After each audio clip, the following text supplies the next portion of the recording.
Hello, and thanks for joining us on Manatee Today. I'm Nicholas Cesara, Manatee County's Information Outreach Coordinator, and to my left is Manatee County Emergency Management Chief Lori Fagans. Good morning, Lori. Good morning, Nick. Now, hurricane season upon us, and so we're here today to offer some preparation tips that will help make you and your families ready in the event of an approaching storm. We're also going to go over some of the latest hurricane evacuation maps so that you have the most up-to-date information on protecting your families and homes this hurricane season. Now, obviously, no one wants to imagine a hurricane directly impacting Manatee County, but if the day ever comes, I believe we're in good hands.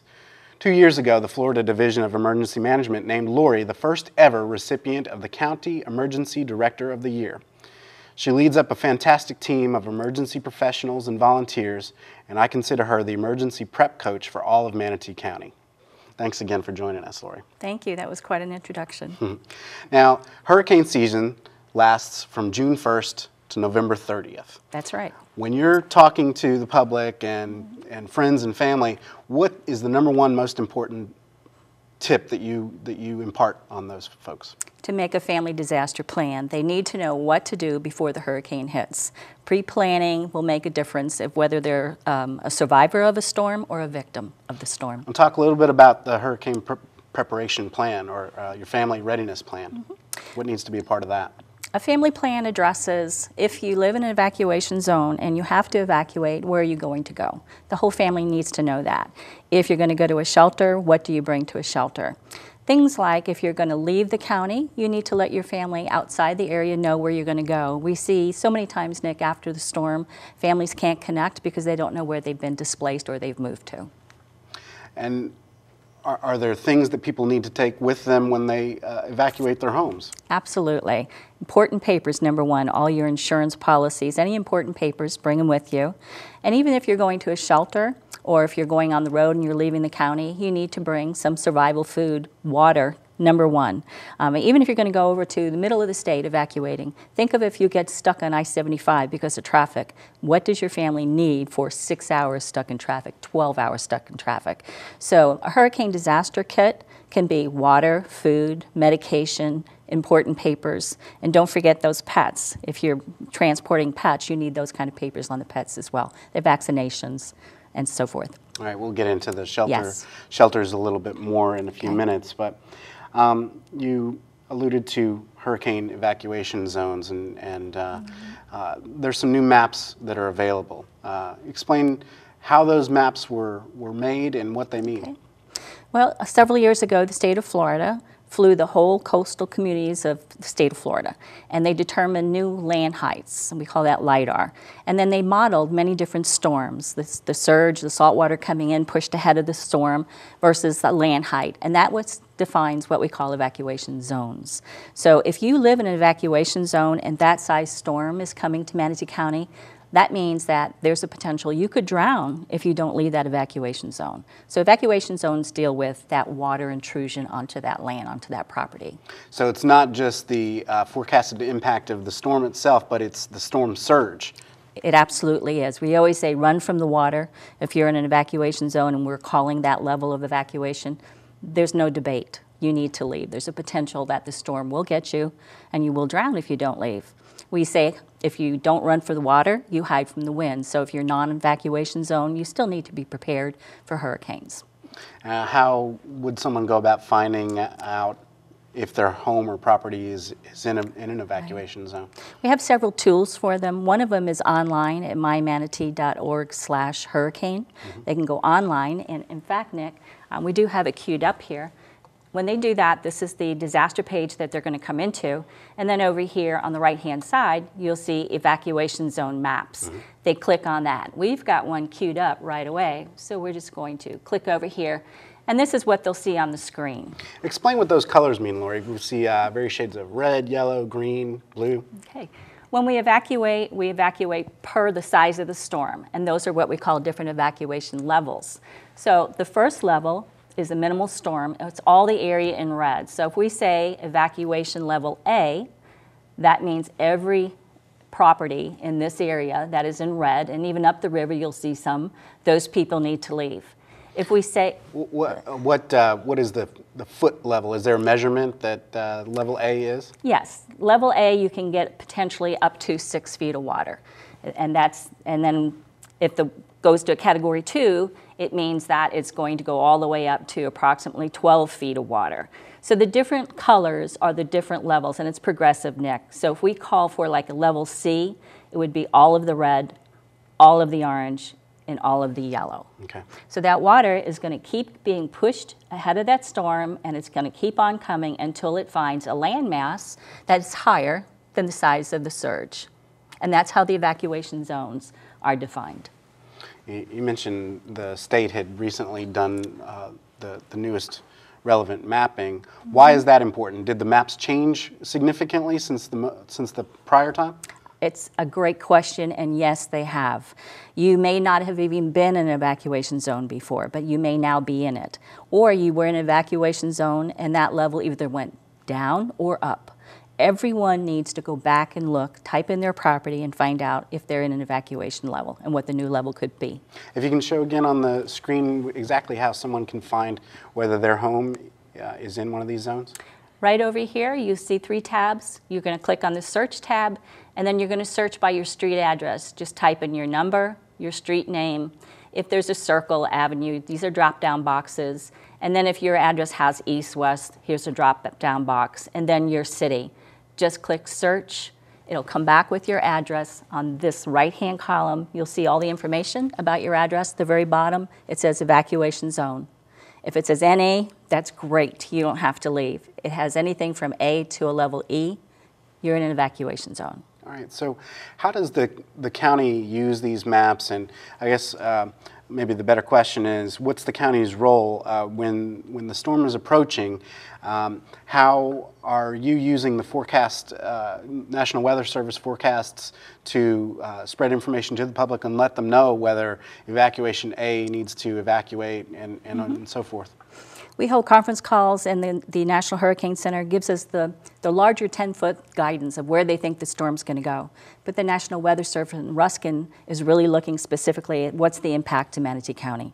So they're guiding us on the timing of the storm, the direction of the storm, when they think the surge is going to get us, how high the surge is. And don't forget, these storms bring tremendous amount of rain, so we have freshwater flooding considerations. So the guidance comes from the Weather Service and the timing. All of this is coordinated with the counties south of us because they're evacuating probably first if the storm's coming up that direction, and the counties north of us. And it really is a coordinated effort.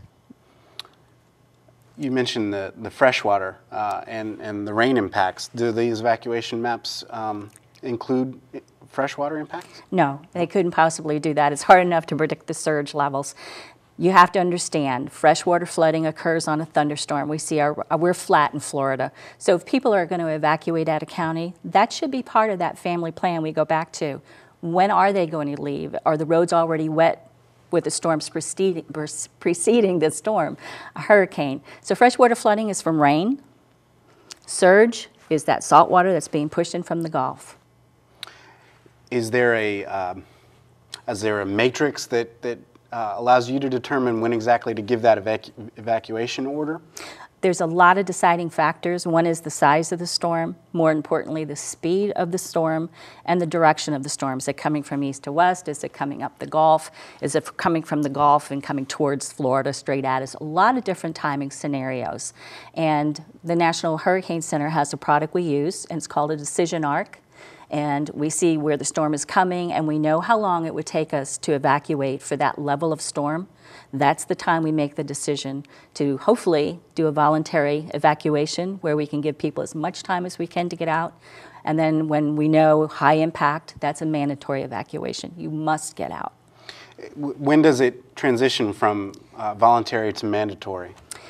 Timing of the storm again, Nick. We try to always do evacuations during daylight hours to give people enough time. We don't like to evacuate people at night. So mandatory means high probability. The Hurricane Center is telling us you have a significant probability of getting an impact, a direct impact from the storm. All of those things. There's so many variables, but that's what we use to make those decisions. When do we issue voluntary, and when's that cutoff? We've got to get them out now, and that's the mandatory. Okay. And is there a typical amount of time prior to? I know you said a lot of it depends on the speed of the storm, but would a voluntary evacuation notice go out, say, 48 hours, or how does that work? Well, the Hurricane Center now and the weather services have changed when they're going to issue watches and warnings for hurricane. They now are going to give us a watch, I mean, be careful, watch for it, 48 hours in advance. We'll probably be looking at voluntary evacuation, but remember, we have to have our school shelters already opened.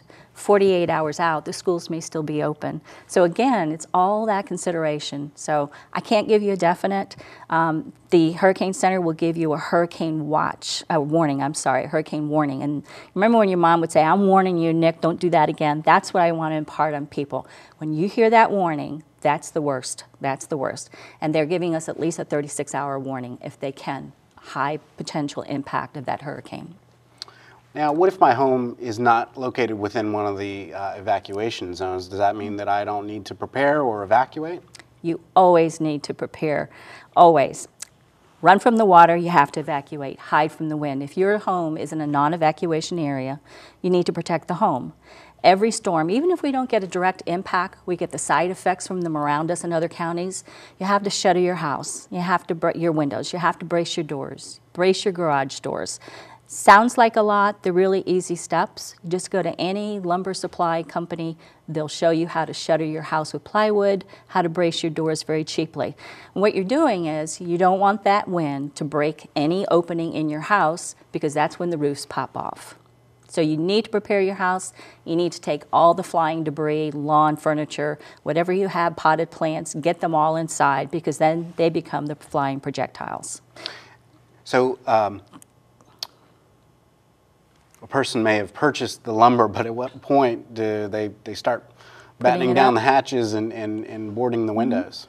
Every framing plane will be different on the timing. You know, if we give a watch, that means be careful. They're telling us it's coming. We don't know for sure. They may want to start thinking about it. But if those people are going to exit the county or even exit Florida, they need to put those shutters up right away. Okay. And no debate. A storm hitting us is not a question of do I, don't I. You always need to be prepared, Nick, because we never know if we're going to get a direct hit or not. I'd like to go in for a couple minutes and discuss what the county does when the Emergency Operations Center is activated. And if you will, kind of explain all the various teams and components that are a part of that and how they all work together in being prepared and responding. Well, the Emergency Operations Center is a very large room, has a lot of communication and satellite capabilities, but the most important thing I think about that room is we bring in every representative from any emergency response agency, our governments, not just Manatee County government, but also our municipalities. They all send liaisons. So we have fire, law, EMS, health department, the mass care people, Salvation Army, Red Cross. All of those people, including our power companies, come in. Our phone companies come in. We are all collectively working the storm, sharing information, and then if we get hit and we go into the recovery mode, we actually bring in even more agencies then to do more of an outreach to the community. So that Emergency Operations Center, you can think of it as a war room. It's not a war room. But anybody who needs to make that decision to get our community whole fast, they're in there coordinating with us. Now there's I think kind of a very useful, maybe even exciting piece of software that we've begun using called Web EOC. And explain a little bit about how that works and how it helps facilitate the exchange of information within the EOC. We can never get enough information out to the public or even to our departments or other partners that aren't within that Emergency Operations Center. We now have a new web-based application where all these different agencies will be putting critical information on their call boards, on their screenshots you can think of. And that information gets shared with all the users of this. So we could have our county administrator downtown, and I could be filling information out on an administrative board, and he will see exactly what we're doing. But what's really critical for the public to know, that information is going to get to our public information officers such as yourself so that you can be broadcasting real live time information as every one of those agencies are putting real time information into their boards. Right. Well, I'll talk about that momentarily as well. As a public information officer, what we'll do is take all the information that's feeding in from all the different ESF, Central Support Function teams, and prepare that for briefings to our policy makers, our elected officials. We brief them on a regular basis, and we're also holding regular media conferences so that the press is able to help us disseminate the latest information to the public and where the storm is and how the county is responding, or what people need to do in advance and after the storm leaves. And if we can go back to the hurricane page, mymanatee.org/hurricane again. Okay. It's that second tab. Oops. And There we are. I want to point this out because not only do we have the hurricane the hurricane guide, the 2011 hurricane guide, there on the right side of the page, but also there are several tabs on what to do as the hurricane is approaching, what to do during the storm, and what to do after the storm. So take us through, Lori, the scenario whereby I've battened down the hatches. I'm not in an evacuation zone. I haven't had to leave my property, but the storm is coming and it's hitting Manatee County. Go through. You responded to several storms in the earlier part of this decade, Hurricane Charlie, and then even up in the Panhandle and in Mississippi. Yes. Was that Hurricane Charlie? That was Hurricane Katrina. Katrina, excuse me. Charlie was Charlotte County. And well, tell us, the impact that a storm of those magnitudes can have, and how some of these resources can help. Well, we're talking about non-evacuation areas, and a family is now in a house and the storm is coming down. There comes a point where we will cease operations on the roads. Sustained 45-mile-an-hour winds. If families are going to another person's house in a non-evacuation zone, they need to do that well before sustained 40 miles an hour wind. That's when trees start to come down and power lines start to come down. If you haven't trimmed all the dead branches and off your trees, remember several years ago we had a storm, well actually it was Charlie, and we hadn't had a storm in a very long time, such as this scenario today, and a lot of trees went down on top of houses, old branches that should have been trimmed, and families, even though they were in a non-evacuation zone, their houses were compromised because of all this tree debris around them. But the winds are on top of you. Where should you go? Even if your house is shuttered, you need to go into the interior part of your house. Hopefully there's no windows in that room. We call that a safe room. Get away as far as you can from those winds. In your safe room, you need a disaster kit. That's your food and water. Believe it or not, a whistle could save your life. If your house, tornadoes come from these storms, any impact where your house is down on top of you, and we're doing what we call search and rescue with our dogs and so forth. If you have a whistle and you blow it, those dogs hear that. And versus, it's hot. Nick, you know what it's like right now in June. It's hotter than heck. Can you imagine August? Your house, no electricity, it's compromised, you're exhausted. How are you going to keep shouting for help? Don't forget that whistle. I'm telling you, it saves people's lives. So food, water, whistle, but one of the most important keys to that family disaster plan is a weather radio. It's going to give you a if Manatee County gets hit in Sarasota, we will be broadcasting through these weather radios telling you the status of the storm, where they can go to get food and water, or whatever emergency messages we need. So in that home, in that safe room, you collect everything you can. And don't forget medications, your important papers with you. And take your important papers and put them in Ziploc bags if they're in the house.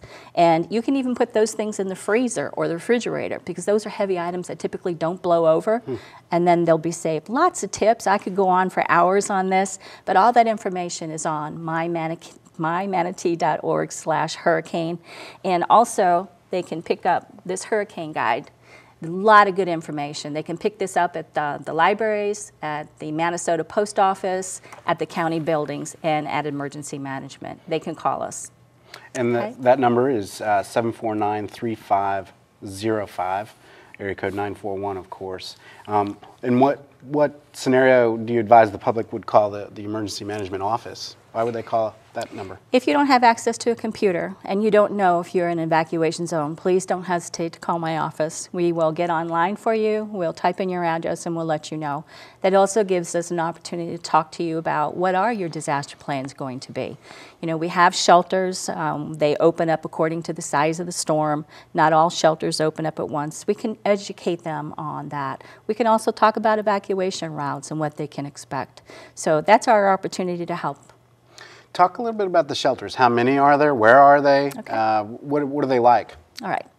We use our school system, and they're great partners with us. We can't open up a shelter until the school is actually closed. So that's that timing again to get the children out and public in.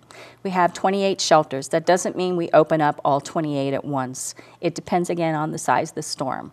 We typically always open up our two major pet shelters, which is Manatee High School and Braden River High School. And then we always look north, south, east, and west if another shelter needs to be opened up.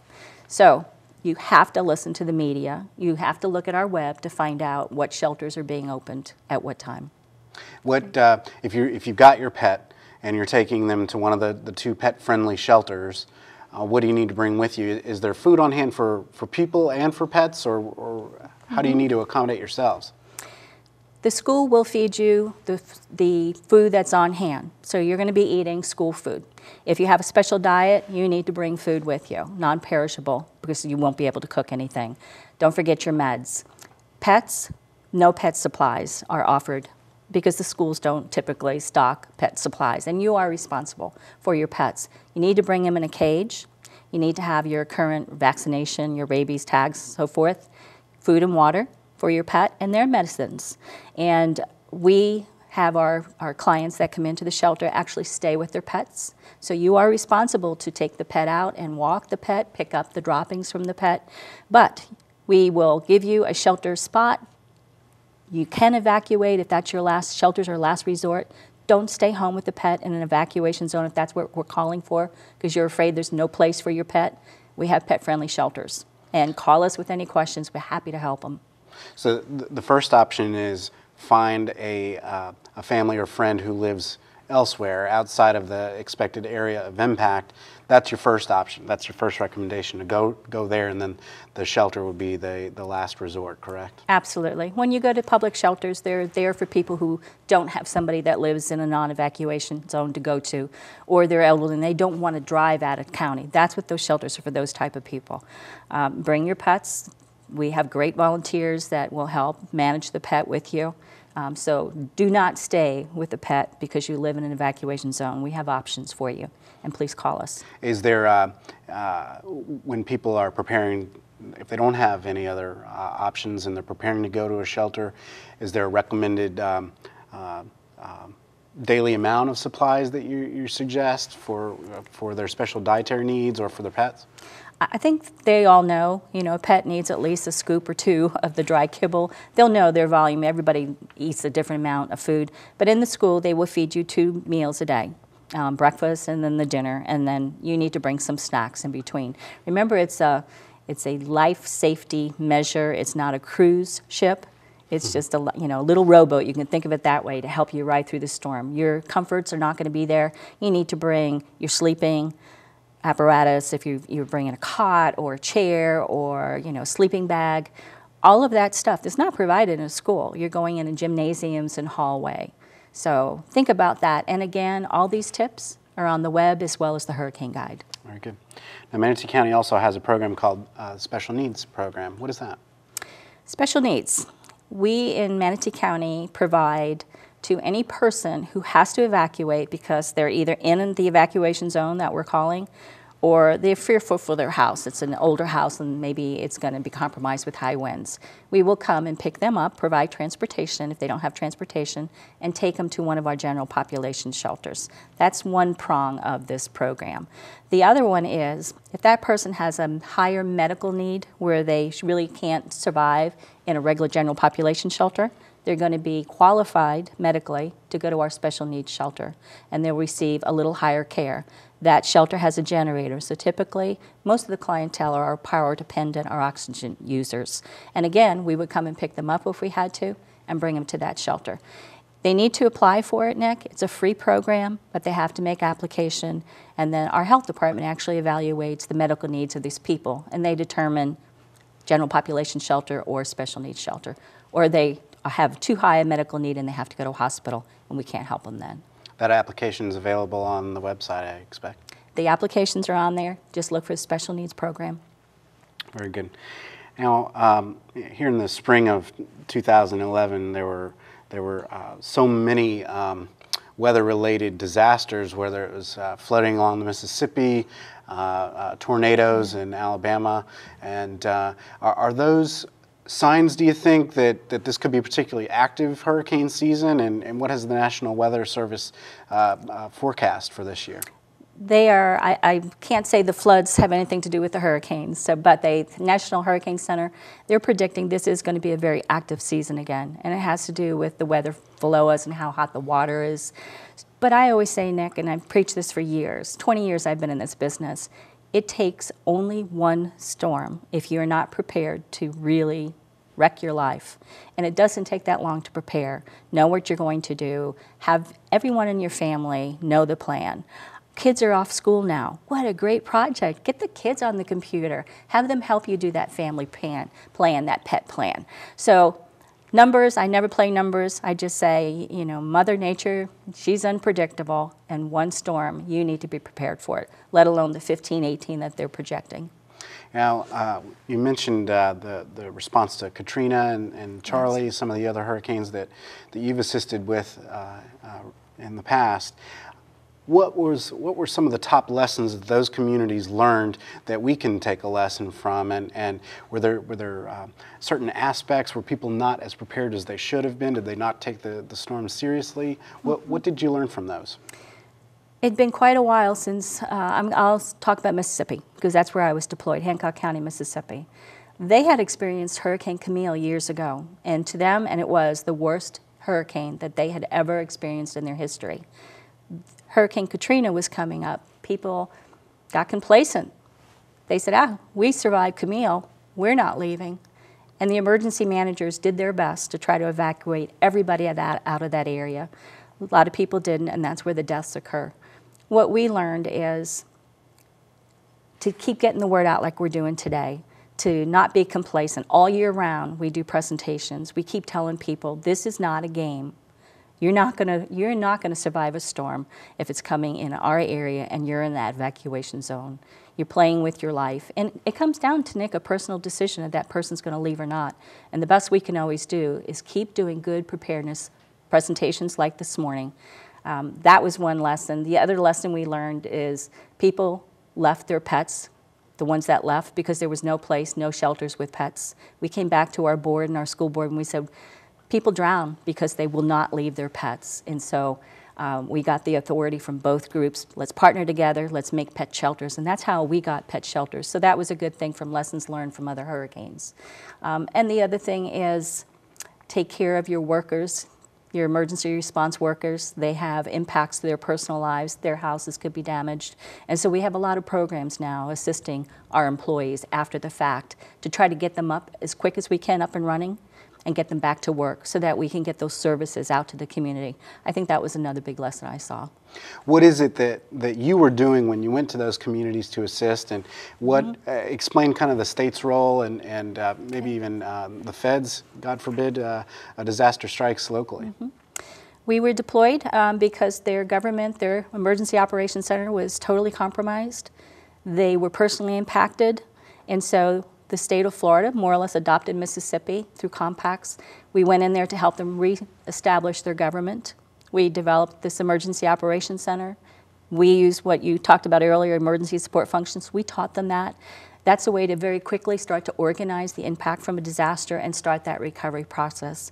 The state of Florida, if we don't get resources locally, we go through the state of Florida. That's where we bring all that massive amount of stuff.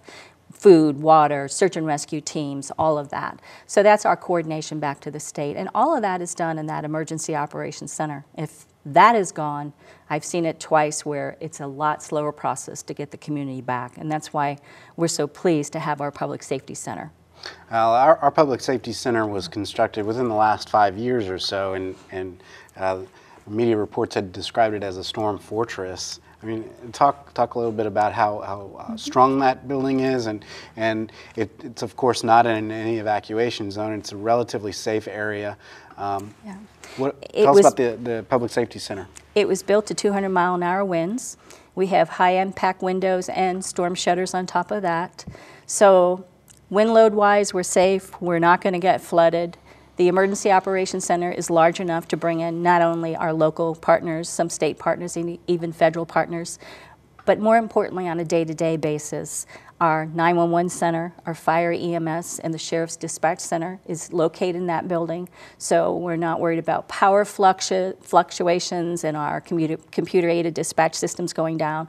911 is really secure in this building on a day-to-day so that we can get that emergency response going. It's a great building. It'll last for a very long time, and it's going to do Manatee County very well. That's good to know. Now, you mentioned 911 is extremely secure, but there are scenarios under which the ambulances and fire responders will not go out. When does that happen? Well, 45-mile-an-hour sustained winds is when things start to topple over, and each of those agencies will determine if it's a high-profile vehicle, like a fire truck. They're probably going to pull back right away between 40, 45. However, if it's like a law enforcement patrol car, we may put a paramedic, an EMT, along with a deputy, and try to still respond. Those are all local calls at the time with those people that manage those programs, those division chiefs. Okay. Yeah. Lori, is there anything else you'd like to add here at the close of the program? We're here to help you. I can't stress that enough. Preparedness doesn't take long at all. Most two important things, Nick: find out if you're in one of these evacuation zones now. Everyone needs to do that. And number two, create that family plan and disaster kit. If you just do those three things, you're going to be prepared, and you're going to know what to do, and you're going to survive that storm. You're not going to be a victim. Are you comfortable with what the county has done to prepare in advance for the storms? And the second part of that question, are you comfortable with the public's preparedness? I go to do these presentations. In fact, I was at one last night, and it still amazes me. People who live right by the water, on the river or in the Gulf or whatever, some people will not take this seriously. It's never happened. I haven't experienced it. It just never happened to us. And that bothers me tremendously. So our special needs program, we talked about that this morning. Anybody listening to this program knows of somebody they think probably needs this program. Please call us and let us register those people. I can't get the word out enough. We have few staff that can do it. So that's frustrating, but Manatee County citizens at large typically listen to us when we give that evacuation order. The majority of them do leave. And the government, are you comfortable with? Well, now there are trainings all year round, and particularly in the spring, we have a hurricane exercise that is kind of a dry run, so to speak. Does that have us well prepared, do you believe? You asked me if I'm comfortable. I'm always trying to lean forward. My staff, we're never comfortable. We never think we do enough. We're always out there trying to do more. The exercises is an opportunity, like you said. We do a realistic scenario, hurricanes coming in with tornadoes, and we put everybody through the paces. And the reason we do that is new people come in, they need to be educated, but more importantly, we review our disaster plans. What more now do we have to address or tweak? So we're never happy. We're always trying to do more. You know that. We're always trying to do more training, more plan writing.